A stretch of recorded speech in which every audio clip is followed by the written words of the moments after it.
So here the third lecture of tuberculosis, that is a treatment of tuberculosis.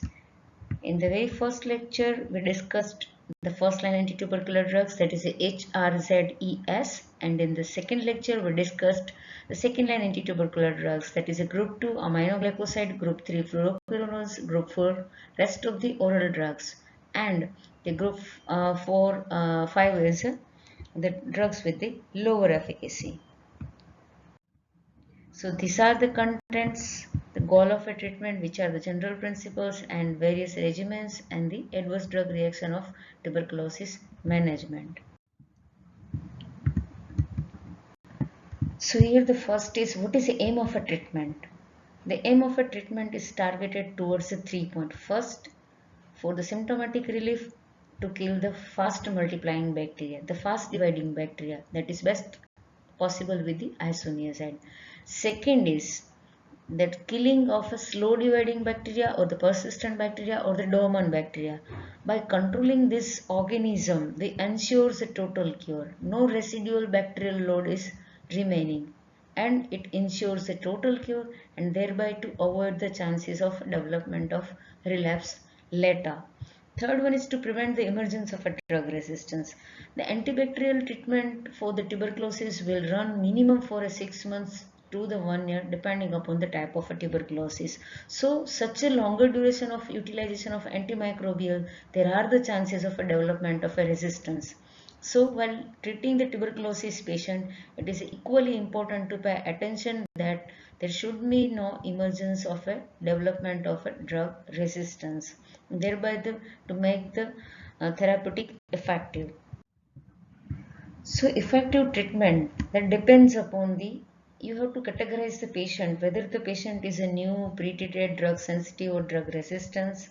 According to that, there is careful selection of a drug regimen with adequate doses, adequate doses of the drugs, and finally the complete duration of a treatment must be completed by the patients, and thereby the drug compliance. The short course chemotherapy. In 1995, the WHO has introduced the short course chemotherapy regimen under the directly observed treatment program.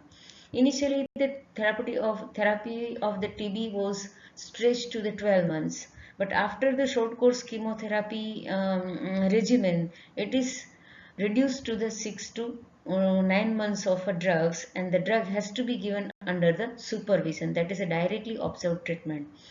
In 1997, the TB expert panels laid down the first guideline, and that guideline is available worldwide for a tuberculosis control globally. In 2006, the goal is a stop TB strategy. At the same time, there is rising the number of resistance cases. So awareness of the MDR TB spread was included. In 2010, there is a the guideline is revised. The previously three categories of the patient is there. Now it is revised, and only the two categories, that is a new patient or previously treated patient, drug resistance or a drug sensitive tuberculosis.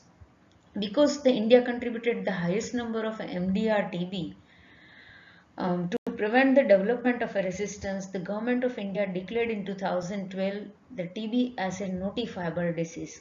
The patient, wherever diagnosed, whatever place it is diagnosed, whether it is private hospitals or the general practitioners, it has to notify under the government registry, and government will provide the free drug.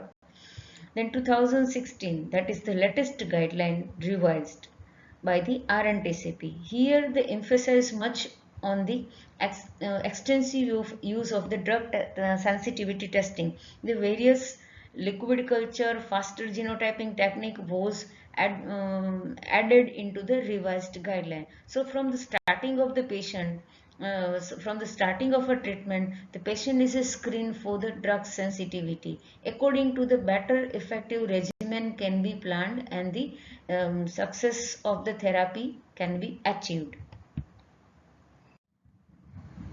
Now, what are the general principles? See, what are the principles they should follow while treating the tuberculosis patient? The one is use the combination of a 2 to 3 drugs. What happens? We generally avoid the antimicrobial use combination. But here, in case of a tuberculosis, we specially requires combination of a 2 to 3 Sedal drugs. Why? Because initially the isoniazid and rifampicin was used single, then the treatment was a 12 months duration. When two combined together, isoniazid and rifampicin, they are synergistic, sedal, and when they combine together, the treatment duration was reduced from 12 months to 9 months. Further adding of a Z compound, which is a highly effective in the acidic medium as well as at the fast multiplying inflammatory side. So initially first month, if add the Z, then it has a good sterilizing activity and it further shorten the duration of 9 months to 6 months. Now the E, there is a role of ethambutol that it prevents the development of a resistance to the first three drug and it hastens the sputum conversion. So by adding all the four drugs H, R, Z, E, there is a total advantages of this combining four drugs together is advantages that it shortens the duration of treatment, faster sterilizing activity, hastens the sputum conversion, and the most important, it prevents the resistance development. So that is the rationality of utilizing the 3 to 4 considered drugs together in the tuberculosis management. Now all these drugs dose should be standardized on the weight basis. As we all know that tuberculosis, the majority patients are underweight. So the dose has to be standardized. Third one is single daily dose is recommended by the directly observed treatment by the WHO. The daily dose administration. Previously it was used in the thrice in a week, but since last 1 year again the daily dose was recommended. Now the treatment is divided into the two parts, initiation phase and the continuation phase. This phase is divided with the certain logics. So every anti-TB regimen having the two division, intensive phase and the continuation phase. Intensive phase, it is with the 4 to 6 more number of sedal drugs. It controls the fast multiplying bacteria. So faster symptomatic relief is achieved. Along with that, there is a sputum conversion. After the sputum conversion from positive to negative, one can start the continuation phase. The continuation phase is involved the less number of drugs but more duration of utilization because it will eliminate the slow dividing persistence or the dormant bacilli and therefore the ensures a complete cure and there are the less chances of a relapse. So after the starting of a treatment, initially because of intensive phase control, the patient feels the clinical cures. But only the things the patient has to explain that for a complete clearing of an organism, there is a continuation phase treatment is also required. The clinical cure can be supplemented by the radiological cure and final the confirmation is the only bacteriological cure. So any anti-tubercular regimen is adequate or not, that is confirmed by the conversion of a sputum smear or any other material in case of a extrapulmonary tuberculosis. Now the RNTCP classified the tuberculosis as a drug-sensitive tuberculosis and the drug-resistant tuberculosis. These are the classification or categories to guide the initial regimen suitable for the patient. Whether the patient is a drug sensitive, the drug sensitive means the patient is sensitive to the all first line anti-tubercular drugs, mostly the new patient, the first time reported patient, or the new patient have never taken anti-tubercular drugs or less than the 1 month of drugs. They are likely to the sensitive first line drugs. Now the drug resistance, the patient is a resistance to the any of the first five first line anti-tubercular drugs. They are considered as a drug resistance tuberculosis. So here there is various types of the drug resistance. The drug resistance decided on the basis of the which drug in the first line is a resistance. Here the two division most important is rifampicin and isoniazid. So rifampicin and isoniazid, that is the two prime drug. If any drug resistance to the single rifampicin only, then it is a rifampicin resistance tuberculosis. If both rifampicin and the isoniazid, it is known as a multi-drug resistance tuberculosis. So is it clear? RRTB and the MDRTB. Now the rest of the three drugs. Suppose they are responding to the rifampicin and isoniazid, but they are resistant to the rest of the three drugs, that is a Z, E, S. If a one drug is out of these three, is a resistance, it is known as a monodrug resistance. If more than one drug is resistant, then it is known as a polydrug resistance. So this is about the monodrug resistance and the polydrug resistance. The last and the most difficult category is extremely drug resistance, XDR. Here the resistance to the first line highly efficacious drug is isoniazid and rifampicin. Then in the second line, the most important group, that is a fluoroquinolones, that is the one resistance, and another one is there is a aminoglycoside. So here the four drugs in the first line 2, in the second line group 2 and second line group 3. The four drugs are the resistance. So that is known as a extremely drug resistance. Here in the text about the drug sensitive MDR, rifampicin resistance, monoresistance, and the polydrug resistance and extensive drug resistance tuberculosis description. Now we'll discuss the regimen for this drug, various categories of the sensitive and the resistance patient one by one. So first and foremost is the regimen for the new cases or the previously treated drug sensitive cases. So first part is the drug sensitive cases. Now the drug sensitive tuberculosis, if it is come first time, then the type of a patient is new. And for that the intensive treatment includes the 4 intensive phase and the 3 continuation phase. So 2 plus 4 total duration is a 6 months. If previously treated, suppose the patient comes first time, taken half treatment and then gone, then so many years and again comes. So patient is having the previous history, previous treatment. So that patient put in the second category, that is a previously treated category. Here it includes 5 drugs for the first 2 months, HRZES, followed by one more extra month, that is with the 4 drugs, and here there is a one extra month is added. So total duration is 8 months, 2, 1 and 5. So in short, how the difference is in new and previous treated category.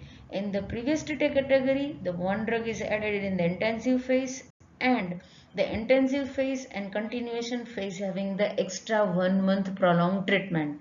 So in the short term, duration in the new category is 6 months. In previously category, it is 8 months. This is the regimen according to the revised National Tuberculosis Control Program, revised in the 2016. So this is about the regimen. Now there is a daily dose. As you remembered in the first lectures of the first line anti-tubercular drugs, HRZES, 5, 10, 25, 15, 15. This is the dose as a range, that is in the milligram per kilogram. In case of a severe extrapulmonary tuberculosis, the treatment may need the extension of the 3 to 6 months in the both cases, new cases as well as previously cases. Now the question is, when there is an extension of a treatment is required. See, as I said that in the intensive phase, at the end of an intensive phase, there must be a bacteriological test should be done. Sputum smear examination in case of a extrapulmonary tuberculosis, the other material should be subjected to the bacteriological test. If the test is not negative, in that cases you have to extend the intensive phase. Same way in case of a continuation phase, here it is 8 months. If the bacteriological cure is not achieved, in that cases you can extend further up to maximum 3 months of the continuation phase of a treatment. So that is about the regimen. Second is the dose of individual drugs in the regimen. So WHO recommended this daily dose administration in the form of a fixed dose combination. What is the advantage of giving the fixed dose combination? There are the 4 drugs, individual drugs. If it is taken, there might be a chances of forgetting any of the drugs. But by providing the fixed dose combination, we ensuring that patient will take all the drugs. So risk of a bacilli being exposed to 1 or 2 drugs is eliminated. The bacilli is exposed to all the drugs at a time together. So it will prevent the development of a resistance and ensure the compliance. Now the fixed dose combination, there is an intensive phase and continuation phase. The number of drugs are differ in both the phase. So the fixed dose combination of intensive phase are differ and the fixed dose combination of continuation phase are differ. Both are provided by the revised National Tuberculosis Control Program. Now, see, you can see here the tablet is planned according to the body weight. The intensive phase, the one tablet of fixed dose combination of the first line drugs will contain the isoniazid 75 mg, rifampicin 150 mg, pyrazinamide 400 mg, and ethambutol 275 mg. Now see, this is the one tablet. According to the weight base, the required dose, patient should take the number of tablets. For example, patient below 40 kg weights, rifampicin requires the 300 milligram and isoniazid is required 150 milligram. In that case, the 2 tablet is sufficient. If patient weight is up to 60 kg, then 3 tablet is required in the intensive phase. Patient is of the 70 kg weight up to, then it required the 4 treatments. Same way, greater than 70 kg weights, there is a 5 tablet is required in the intensive phase. Same way, the number of a treatment is decided during the continuation phase. Here it is a real pictures of the fixed dose combination combo pack that is available at the District Tuberculosis Center. The fixed dose combination containing the 4 drugs, that is for the initial phase. Here you can see the dose of rifampicin 150 mg, isoniazid 75 mg, pyrazinamide 400 mg, and ethambutol is at 275 mg. So this is the pack for the intensive phase. Same way here the pack for the continuation phase. How you can identify that this is the package insert is a intensive phase or a continuation? From the content. Here there is a 3 drug is there, rifampicin, isoniazid and ethambutol. So here this packet is for the continuation phase of the tuberculosis. So we now seen the regimen of the drug sensitive tuberculosis. The first is a regimen, second is individual dose, and third one is a fixed dose combination number of tablets. Now we'll start about the management of the second category, that is a multi-drug resistance tuberculosis. Now how it is differ from the drug sensitive tuberculosis? The 3% of all the new cases presented with the multi-drug resistance tuberculosis, but majority patient of the resistance are found in the pre-treated. 4 to 5 times higher the chances of a drug resistance development in case of a second time receiving a treatment patient. India accounts the highest number of multi-drug resistance cases globally, 71,000 cases every year. That is according to the last report of WHO in 2015.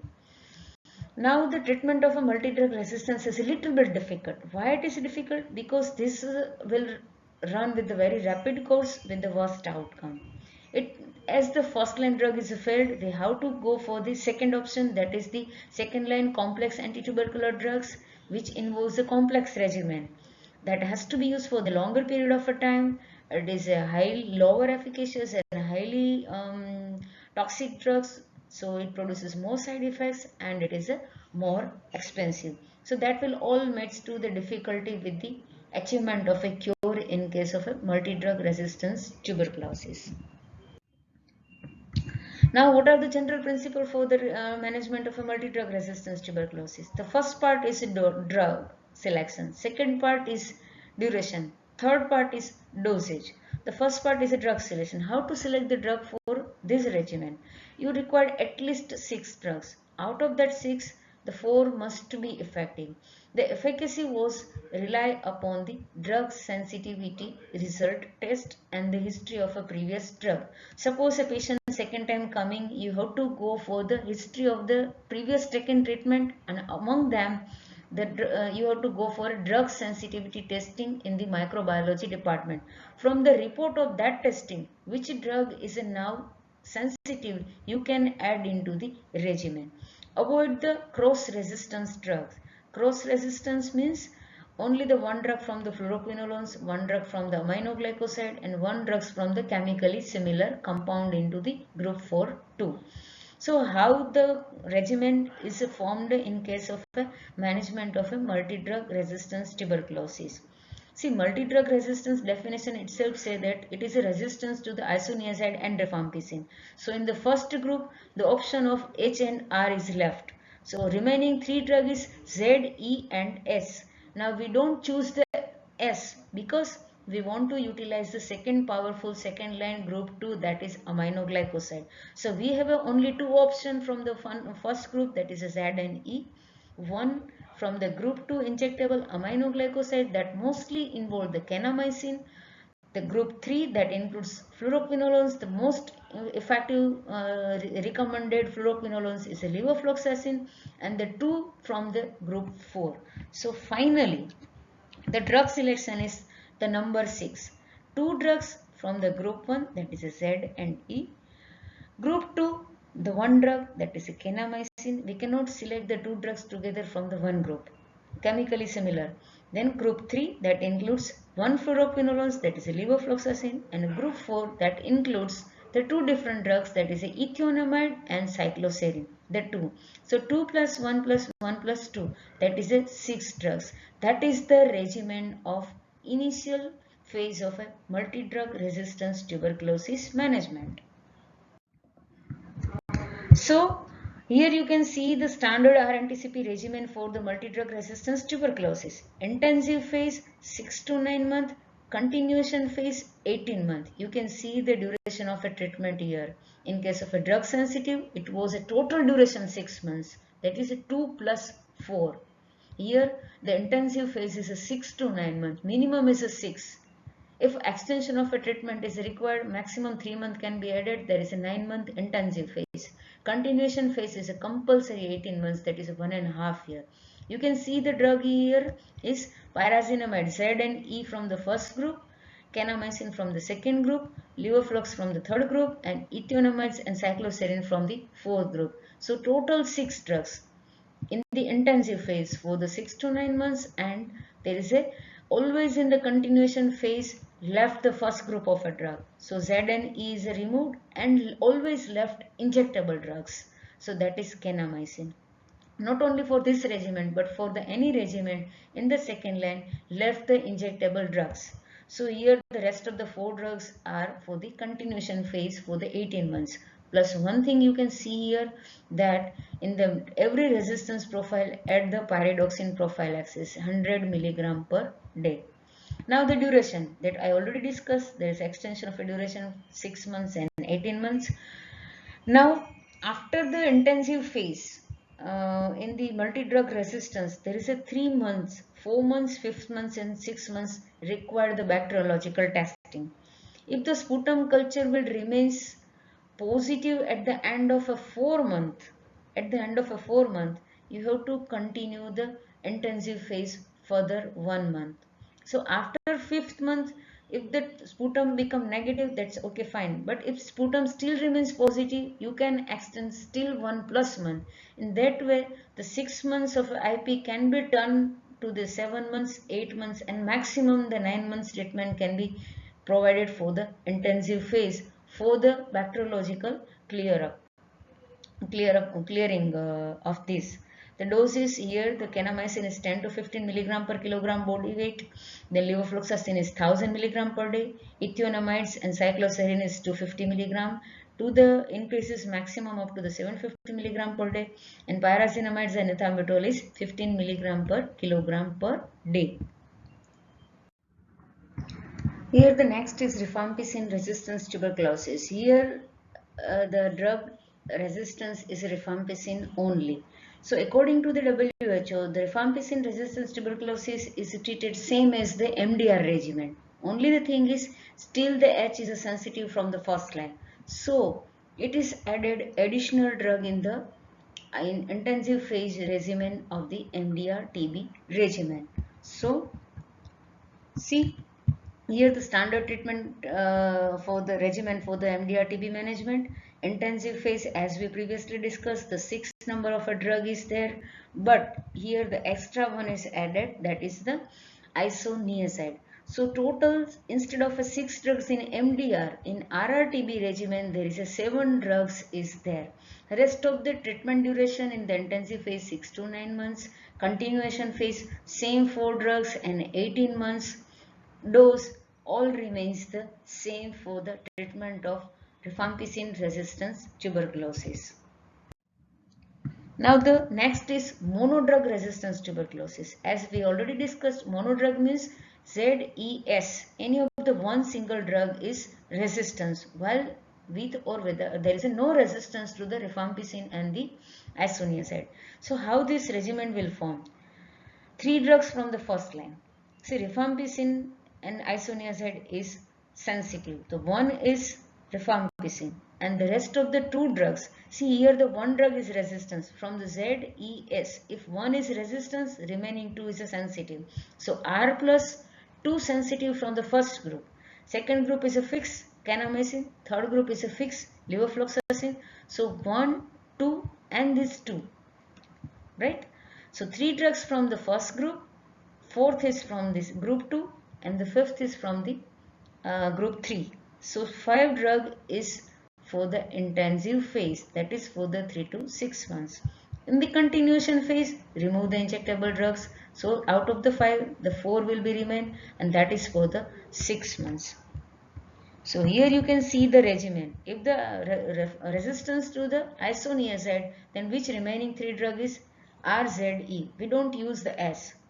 So that is first group from the RZE, then second group that is a kanamycin and third group is a levofloxacin. In that way there is a 3 plus 4 plus 5. 5 drugs for 3 to 6 months. Now remove the injectable drugs, that is the 4 drugs, that is for the 6 months. Same way you can see when resistance to the pyrazinamide, option is HRE.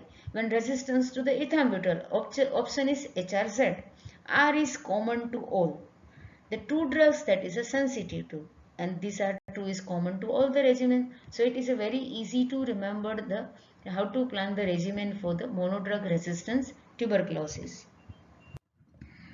Same way there is a polydrug resistance tuberculosis. Here it is a, as per the definition, more than one ZES, more than 2 drug is a resistance to the first line. So how do we plan? The 2 drugs from the first group. That is R is first compulsory, rifampicin is a first compulsory, the one sensitive from the one group, second is from the second group, third one is from the group 3. Now you have to add here the one more drug from the group 4, second line oral sensitivity drugs. So here there is a 5 drug is there. In monodrug therapy, monodrug resistance TB therapy, there is a 5 drugs. In polydrugs, the 5 drug. But the difference is in monodrug, we includes 3 drug from the first line. Here we includes 2 drug from the first line. But the 5th drug is added to the group 4. That is a second line oral sensitive. And so 5 drug is for the 3 to 6 months same duration, and in continuation phase there is a remove the kanamycin. So 4 drugs the 6 months, the total duration is 9 to 12 months. You can see here the regimen for the polydrugs. Rifampicin 1 from the first line sensitive, so 2 drugs from the first group, then group 2, group 3, and here the ethionamide is added to the group 4. 3 to 6 months duration, kanamycin is removed, remaining 4 drugs, that is for the continuation phase. Now the last one is isoniazid resistance tuberculosis. Through the genotyping, we have to know that isoniazid resistance is due to INH gene, or there is a catalase peroxidase gene. If there is a mutation of INH gene, that means the resistance is a low level of a resistance. Still the bacilli respond to the INH, but it required the higher dose. So instead of a 300 milligram per day, in these cases 900 milligram per day should be given. But it requires the pyridoxine prophylaxis to prevent the peripheral neuritis. But the cases where the resistance is due to catalase peroxidase enzyme. If you remember the mechanism of action of INH, where the first INH is converted into reactive metabolites by the catalase peroxidase enzyme. So if the first step the mutation is appear, then the drug is not effective at all. In that cases, the isoniazid should not be used at all. It is proceed to the MDR regimen management. Now the next is the extensive resistance tuberculosis. As per the definition, the extensive resistance tuberculosis, the first 2 drugs from the first line resistance, that is isoniazid and rifampicin. The third group, that is the aminoglycoside, the kanamycin is not resistance or not effective. Same way the levofloxacin, fluoroquinolone. So these 4 drugs, 2 from the first line and 2 from the second line, they are resistance. Now it is termed as extremely resistant tuberculosis. that is very difficult to treat. It has a very rapid course, and now there is a need to add the fourth as well as fifth group in the regimen. So let's see the regimen. It includes all the 5 groups. One drug from the group 1, second drug from the group 2. See here in the group 1, that is a remaining sensitive from the group 1. In the group 1, in the first regimen, the HR is used. Here it is a resistance. In MDR, there is a Z and E use. So one of the sensitive drugs from the first group, from the group 2, the already kanamycin resistance is there as per the definition. So the alternative to aminoglycoside is the only option, capreomycin. So from the group 2 injectable capreomycin, from the group 3. Now the group 3 there is a levoflox is resistance, but in the best fluoroquinolones having the very low chances of a development of a resistance, that is a moxifloxacin. So group 3 there is a moxifloxacin, and group 4 there is a para-amino salicylic acid. Or rest of the drug is already being a part in the MDR regimen. So patient when reaches to the XDR state must have taken treatment either the drug sensitive previously or the multi-drug resistance regimen. So that drugs from that group cannot be used.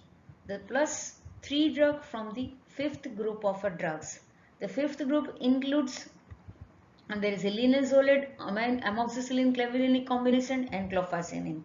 Again I am repeating the one drug from the one group. Second group must include kanamycin, third group includes moxifloxacin, and the fourth group includes the remaining non-used till in the regimen, that is a para-aminosalicylic acid, and 3 drugs from the group 5, that is linezolid, clofazimine, and amoxicillin clavulanic acid combination. So 3 plus 1 4 plus 5 plus 6 and 7. The highest number of drugs in the intensive phase in the extensive drug resistance tuberculosis.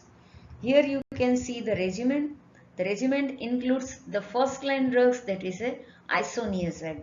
The high dose of isoniazid is added in this group. That is, H means high dose of isoniazid. Second group is from the fluoroquinolones. Second group is from the capreomycin. Third group is fluoroquinolone moxifloxacin. Fourth group is PAS, para-aminosalicylic acid. And the last 3 is clofazimine, linezolid, and amoxicillin clavulanic acid. See here the intensive phase is highest, that is at 12 months. See, 2 months in the drug sensitive period, MDR is 6 months, and mono and poly is 3 to 6 months, and the 6 to 12 months highest. There is a maximum duration of the intensive phase in the extensive resistance tuberculosis IP phase. The same. Now here the remove the capreomycin. The injectable drug is removed. So remaining one is isoniazid, moxiflox, PAS, clofazimine, linezolid. So 6 drugs. One drug is, there is a capreomycin is removed. Then 6 drugs will run for the 18 months of a duration in the continuous phase. So that is about the 7 drugs for a 6 to 12 months. 6 drugs for the 18 months. Here the dose is given, the high dose of INH, that is a 900 milligram. Para-aminosalicylic acid, the dose range is a 10 to 12 gram. Here the 12 gram is suggested. Moxifloxacin standard dose 400 milligram. Capreomycin 1000 milligram per day. Clofazimine 200 milligram per day. Linezolid is a 600 milligram per day, and amoxicillin includes the high dose, that is a 875 milligram of amoxicillin plus 125 milligram of a clavulanic acid. The 2 tablets morning and the 1 tablet in evening. Total 3 drugs. These doses regimen is for the adult above the body weight of the 45 kilogram standard weight. Now the next is tuberculosis management in the special category. So first is tuberculosis management in the pregnant woman. Now what to do once the tuberculosis is diagnosed during the pregnancy? Don't delay the treatment. Don't withhold the treatment, or don't terminate the pregnancy even too. A pregnant woman should receive the full course of anti-tubercular drug therapy. Only precaution to be taken is the drug that is harmful to the fetus should not be included in the regimen. Among the 5 first-line drugs, streptomycin is contraindicated in the pregnancy. Rest of the 4 drugs, that is isoniazid, rifampicin, pyrazinamide and ethambutol, found to be safe during the pregnancy from the evidence-based data.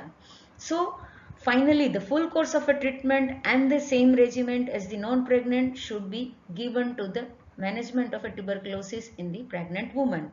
The all pregnant women receiving the isoniazid therapy must be provided the pyridoxine prophylaxis. The pyridoxine prophylaxis dose is a somewhat higher, that is a 10 to 25 milligram per day. In general, the pyridoxine prophylaxis recommended dose is a 10 milligram per day. For the treatment, there is a 100 milligram per day. But the pyridoxine prophylaxis in the pregnant woman, that is a 10 to 25 milligram per day. So this is about the management of a tuberculosis in pregnant woman. Now the next is the treatment of tuberculosis in the breastfeeding woman. Here all the first line anti-tubercular drugs are compatible with the breastfeeding. So breastfeeding should be also continue and full course of a treatment should be also provided in the breastfeeding woman just like a non-pregnant woman. That is a 2-HRZE plus 4-HRE, the standard drug sensitive regimen. Here there is an additional prophylaxis is needed to the baby. So newborns or the infant of a tubercular positive mother should receive this prophylaxis. The first is isoniazid prophylaxis. Once the baby born to the tubercular mother, the baby should be screened out for the active tuberculosis. If the baby is positive for the active tuberculosis, it is subjected to the further treatment. If the baby is negative for the active tuberculosis, then starts the prophylaxis because the mother is tuberculosis positive. So baby should receive the isoniazid for the 6 months. Once the 6 months therapy is over, then should be subjected to the further BCG vaccination. Throughout the isoniazid therapy, baby should provide the pyridoxine prophylaxis in the half dose, that is a 5 milligram per day. Right? So breastfed infant and whose mothers are taking the isoniazid or the isoniazid preventive therapy all should receive the pyridoxine prophylaxis. So that is about the management of a treatment of tuberculosis in the breastfeeding woman. Now let's see the common adverse drug reaction of anti-tubercular drugs. Up till now you must have seen that all the regimen includes the minimum 6 months of a duration and the maximum 2.5 years to 3 years of the anti-tubercular drug course. So for such a longer duration of the treatment, there are the chances of occurrence of adverse drug reaction. Now the point is what to do with this adverse drug reaction. Should we continue drugs? What should do to the regimen? Let's see the one by one. The side effects are divided into the two parts, minor adverse drug reaction and major adverse drug reaction. The majority patient receives the first line anti-tubercular drugs. When in the intensive phase, during the first line anti-tubercular drugs, these adverse drug reaction likely to appear. First is GI disturbance, anorexia, nausea and abdominal pain. The culprit drugs in the fixed dose combination is rifampicin. The rifampicin is advised to take in the early morning with the empty stomach. When patient develop the GI disturbance, advise the patient to start the drug with the meal. Apart from that, if need, there is a symptomatic treatment should be provided. Symptomatic treatment means there is antispasmodic drugs, anti-emetic drugs should be given according to the need of a patient. Second is red orange colored urine, that is by the rifampicin, as it is a red chemical, red in the color the chemical, so that is harmless. So you have to counsel the patient that there is a no need of any kind of a treatment, it is due to the drug therapy and it is harmless. The next is burning sensation in the feet, that indicates the starting of a peripheral neuropathy. The culprit drugs for these symptoms or these ADR is isoniazid. When such a symptom starts, there is a start the prophylactic treatment, that is a tablet pyridoxine 10 milligram per day, or the treatment is 100 milligram per day. Joint pain. From the first line drugs, the pyrazinamide is responsible for the hyperuricemia and the joint pain and gout. If patient develops these symptoms, then they start the symptomatic treatment, that is a non-steroidal anti-inflammatory drug. So in all these cases, You should provide the symptomatic treatment for the adverse drug reaction management. The most important part is no need of a discontinuation of a drugs. So these minor ailments or the minor adverse drug reaction when appear, then the adverse drug reaction should be treated symptomatically. There is no need of a stoppage of a drug or change of a regimen. The regimen should be continue as it is. But when patient complains of a organ damage, certain drugs will produce his adverse drug reaction in the form of a organ damage like the deafness, dizziness. In that cases, the most culprit drug is aminoglycoside. When you found this adverse drug reaction, at that time there is a need of stop of the therapy and wait for the resolution of a symptoms. Once the symptom is resolved, then reconstruction of a new regimen is there because you cannot reintroduce these drugs. These adverse drug reactions are irreversible. That's why once the visual impairment or vision loss started, the culprit drug is ethambutol. E for eye side effects, ethambutol. So once the patient start complaining of that, you cannot reintroduce the ethambutol. The stoppage of a drugs and stoppage of a regimen and the new regimen is required. Same with generalized purpura, skin itching and the rashes. These are the due to these are indicating the hypersensitivity reaction. When hypersensitivity reaction appears, in that cases at the same time you stop the drug. Wait for the resolution of a symptoms. Now in these two adverse drug reaction, in case of a hypersensitivity, reintroduce these drugs at a time with the small dose. Means there is a rifampicin. Instead of a 300 milligram, start the 150 milligram. Isoniazid, instead of a 150 milligram, start with the 75 milligram. Then after 3 days, there is a raises to the dose and then to the normal required previous dose.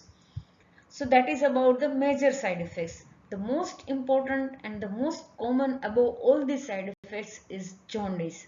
Let me discuss separately about the jaundice by the anti-tubercular drugs. Now the most important adverse drug reaction that is likely to occur, that is hepatotoxicity. 3 drugs out of the 5 first line anti-tubercular drugs will produces the hepatotoxicity. So this is the most common adverse drug reaction. Majority cases appear in the first initial phase, first 2 months of a starting of a treatment. That is not common to all the patients, but the patient having the pre-existing condition like alcoholics, malnourished, having chronic liver disease, other liver disease, or there is the extreme of age, that is age greater than 35, they are more liable to develop this adverse drug reaction. What is the patient presentation? Fever, anorexia, loss of weight and abdominal pain and jaundice. So liver function test, monitoring of a LFT is a must during the regimen. The most common culprit drugs in the chronology, that is the most common responsible is isoniazid followed by pyrazinamide and the least one responsible is rifampicin.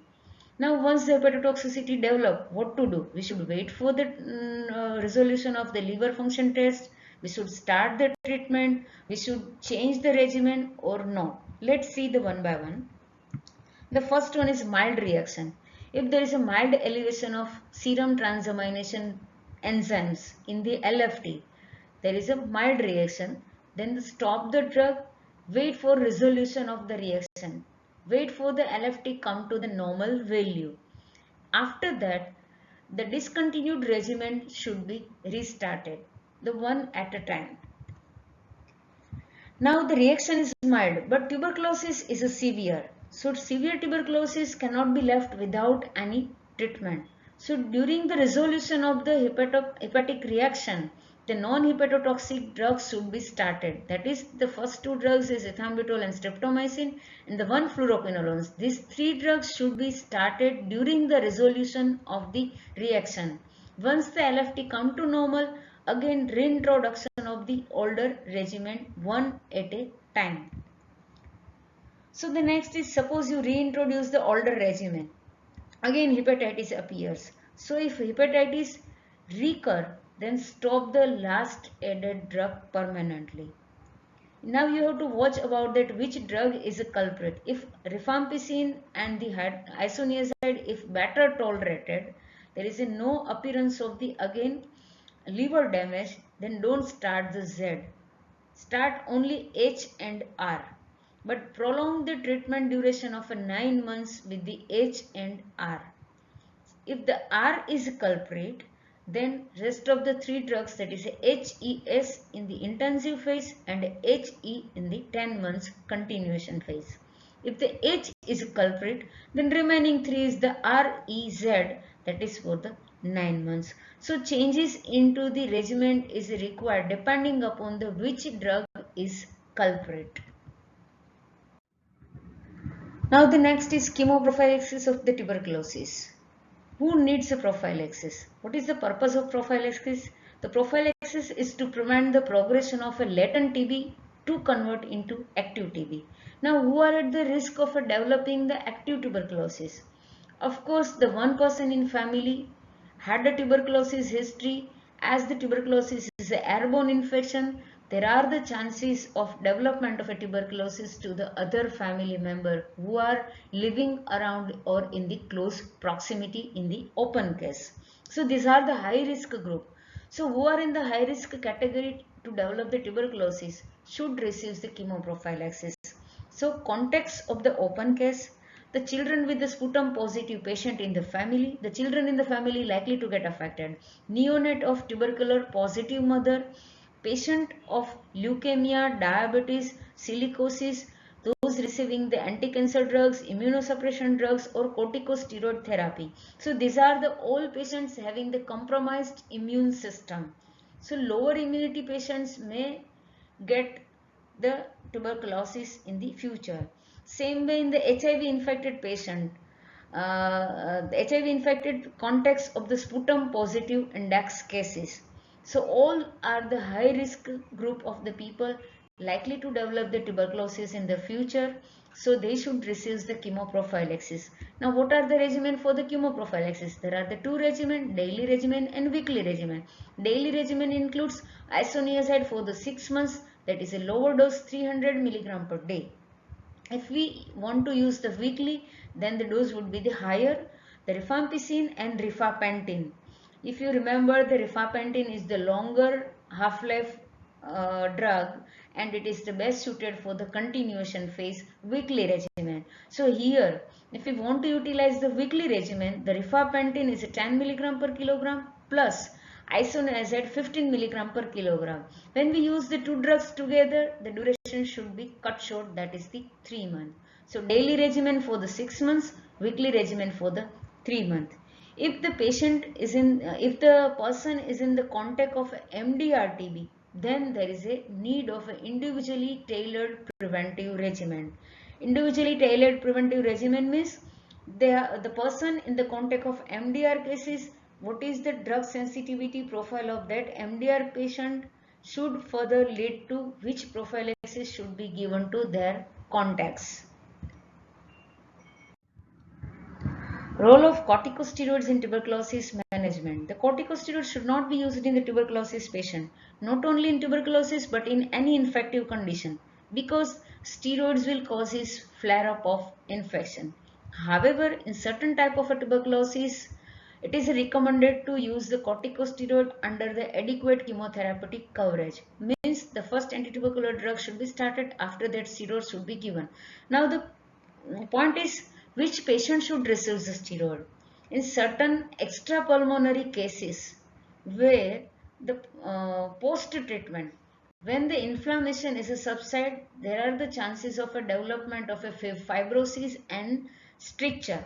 So which are that type of a tuberculosis?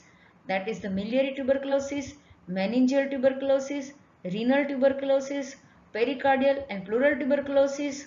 There is a steroid will do the reduces the exudation, prevent the organization and the stricture formation. Suppose in the meningeal tuberculosis, if 2 layers of a dura is fused together, there is a chances of development of a intracranial pressure, increases in the intracranial pressure. Same way in pericardial and pleural cavity, if the 2 layers of a pleura or pericardial, if the fuse because of the fibrosis, there are the chances of increases in the closed cavity. So to prevent that stricture and organization development at the post treatment, the steroid should be given concomitantly. In HIV patient with the severe manifestation of a tuberculosis, there is a need of a steroids. So all these above patients should receive the corticosteroid apart from the anti-tubercular drugs.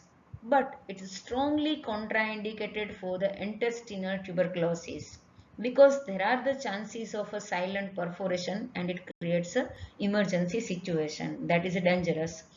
The steroid is preferred, the prednisolone 20 to 40 milligram twice a daily for a 4 to 6 week. So initially for the 6 weeks means 1.5 months the dose should be given starting dose. After that every week the 5 milligrams should be tapered. So keep in mind there is no abrupt stoppage of a steroid, otherwise it will creates a problem. Tapering of a steroid should be must and it is the 5 milligram every week. Now the tuberculosis management in the AIDS patient.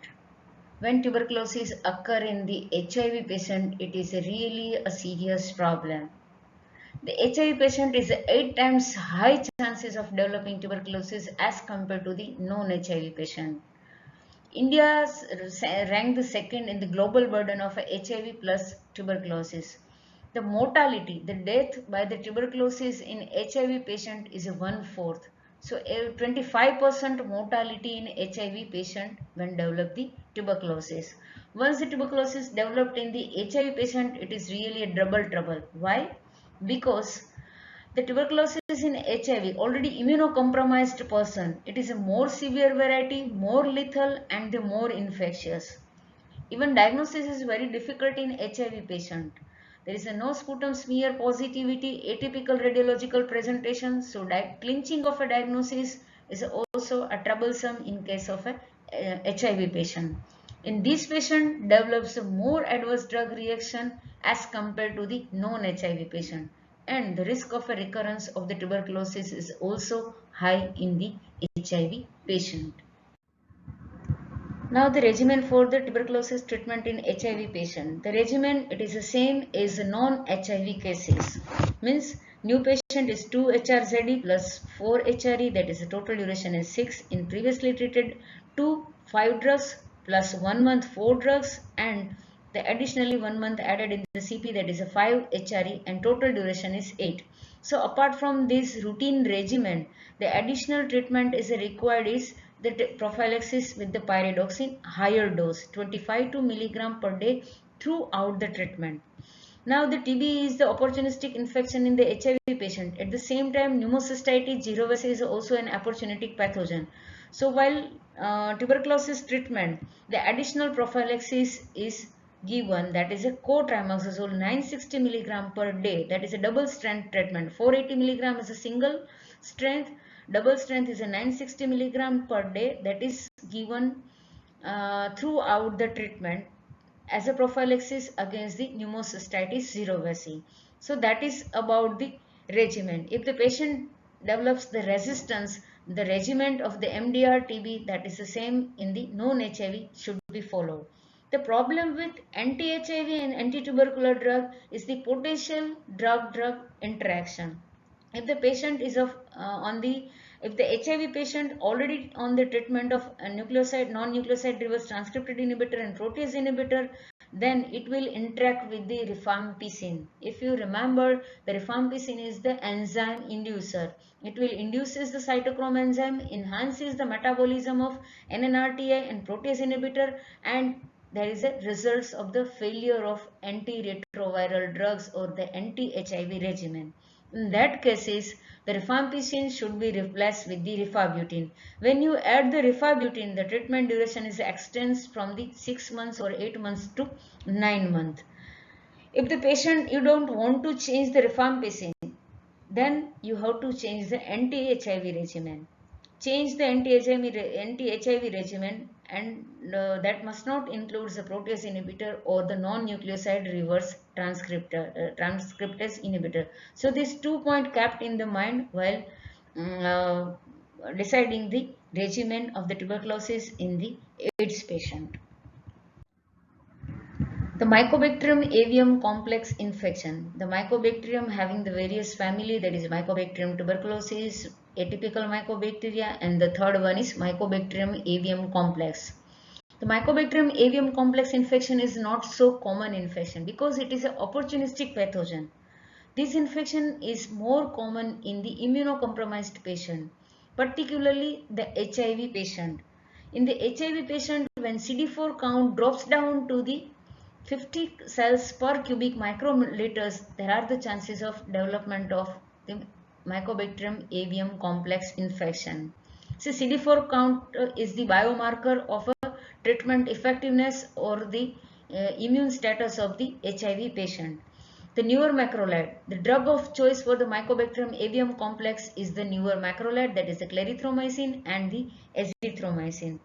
So for the treatment, the complete eradication is not possible at all. So this drug is only provide the symptomatic relief, and there is a improvement in the immune status that will further taking care of an opportunistic pathogen. The treatment regimen includes the 4 drug. Definitely the macrolide is one, either of agent clarithromycin 500 mg BD or the azithromycin 500 mg once a daily dose, plus the ethambutol. So only the first line drug that is effective against the Mycobacterium avium complex is the ethambutol, 1000 mg per day, second drug. Third drug is rifabutin. What is the importance of a rifabutin? The differences between rifampicin and rifabutin is the rifabutin is less effective against the Mycobacterium tuberculosis, but it has a more action on Mycobacterium avium complex. So it is easy to remember these 3 drugs that is in the form of care. Clarithromycin or the azithromycin, R for the rifabutin, E for the ethambutol. So these 3 drugs plus the fluoroquinolone. If you remember, among the fluoroquinolone, the ciprofloxacin is highly effective against the Mycobacterium avium complex. So any of the fluoroquinolones can be added. Here it is easy to remember MLC, that is moxifloxacin, levofloxacin or ciprofloxacin, but the order is reversed, CLM. So 4 drugs, macrolide, rifabutin, ethambutol and the fluoroquinolones, that should be given for the 2 to 6 months. The duration of an intensive phase will depends upon the judgment of a patient condition. Either patient become asymptomatic or there is a twice time improvement in the CD4 marker. So from the 52 it increases to 100 cells per microliter. That means now the patient should receive the maintenance therapy. In the maintenance therapy, the drug should be reduced to 4 to 2. The macrolide is must, and the another drug is one out of the rest of the 3 drugs, that is either fluoroquinolones or rifabutin or there is a ethambutol. But macrolide is a first most in the intensive phase as well as maintenance phase, and that should be continued for the 12 months, right? So here there is a treatment regimen 4 plus 2 and 2 to 6 months plus 12 months duration. What about the prophylaxis? The prophylaxis should include only the macrolide, that is azithromycin 1200 mg or clarithromycin 500 mg. If the macrolide option is not used or cannot be contraindicated or anyhow if it is not utilized, then there is a rifabutin should be given for the prophylaxis purpose.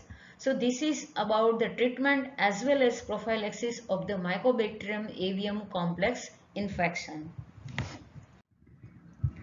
So you come across from the starting of a lecture so many regimen, right? Drug sensitive, MDR, rifampicin resistance, monodrug resistance, polydrug resistance, then treatment in the tuberculosis, breastfeeding as well as the AIDS patient, right? So how to make easy to recall all the regimen? See, this is a very important slide. Here it indicates the group 1, group 2, group 3, group 4 and group 5. When the resistance is there, that resistance drug must be from the first line. So that should be left and the rest should be included. So see at the MDR regimen, 6 drugs for the intensive phase, 4 drugs for the continuation phase. Now the MDR itself suggests the resistance to the isoniazid and rifampicin. Now what the 3 drug remaining in the first line? ZES. We cannot use this S because we want to utilize the group 2 aminoglycoside. So must not use the S. So 2 drugs remaining in the first line, that is Z plus E. So 2 drugs from these. Group 2 always includes kanamycin. Group 3 fluoroquinolones includes levofloxacin, and group 4 oral includes 2 drugs, that is ethionamide and cycloserine. So 2 plus 1 plus 1, 4, and plus 2 drugs from the group 4. That causes 6 drugs. So that 6 drug is a regimen for the IP phase. In the continuation phase, injectable drugs should be removed, the kanamycin should be removed, as well as pyrazinamide is removed, and pyrazinamide is removed because pyrazinamide having the only strong action during the inflammatory phase in the intensive phase. So E plus kanamycin, pyrazinamide and kanamycin is removed. So rest of the Z, levoflox, ethionamides and cyclosporine, that is the continuation phase. Now the rifampicin resistance similar 6 plus 4, but rifampicin is resistance. Isoniazid is still sensitive, so add the H1. So instead of a 2 drugs, here there is a 3 drug. Rest of the 4 drugs, that is group 2, group 3 and group 4. So 4 plus 3, that is a 7. 7 in the intensive phase, rest of the continuation phase is a similar, that is elimination of, there is ethambutol and the kanamycin, right? Now the monodrug resistance, that is a 5 intensive and the 4 continuation. Which are the 5 drugs? See, one drug is a resistance. In monodrugs and polydrug, the rifampicin is the best drug to add from the first line. Now in the monodrug, the rifampicin plus 2 sensitive drugs. 2 sensitive means Z, E, S. Either of these 3, the S cannot be used. So now we have an option of H, Z and E. So R plus 2 sensitive first line drug. Rest of these 3 drugs, that is kanamycin and levofloxacin. Right? So here group 1, 2 and 3, only the 3 group is utilized. And it includes these 3 drugs plus 2 drugs, that is a 5 drugs into the intensive phase. Remove the kanamycin, the 4 drugs, that is in the continuation phase. Now the polydrugs, rifampicin is there. Now more than 2 drugs are resistant. So you have only one option is left for the sensitive to add in the first line. So 2 drugs in the first line, then there is a second line and third line. Now the one drug is here not added, that is to be taken for the group 4, there is a ethionamide. So they are having a similar 5 drugs. In monotherapy and polytherapy, the drug number is the same, 5 drugs and the 5 drugs. But in monotherapy, the 3 drug is taken from the first line. In case of a polytherapy, only the 2 drug is taken from the first line and the remaining 1 drug is added by the group 4. So in that way, very easy to remember about the intensive phase as well as continuous phase different regimen. Hope it will help you to understand about the regimen of all the different varieties. The last one is how to prevent the tuberculosis. The tuberculosis is much more common into the malnourished, poor and the lower socio-economical status. So maintain the hygiene, healthy lifestyles, healthy environment, and there is a immunization. Why there is a BCG vaccine is a zero vaccine in the India? There is a highest number of tuberculosis cases happened in the India. That's why the starting vaccine in the newborn is a BCG. What is the full form of a BCG? Bacilli of a Calmette and Guarin. That will produces the antibody against the tubercle bacilli and it provides a protection against the development of a tuberculosis. So the vaccination is must to prevent the tuberculosis. Any questions? You can WhatsApp us about any queries and thank you. Have a nice day.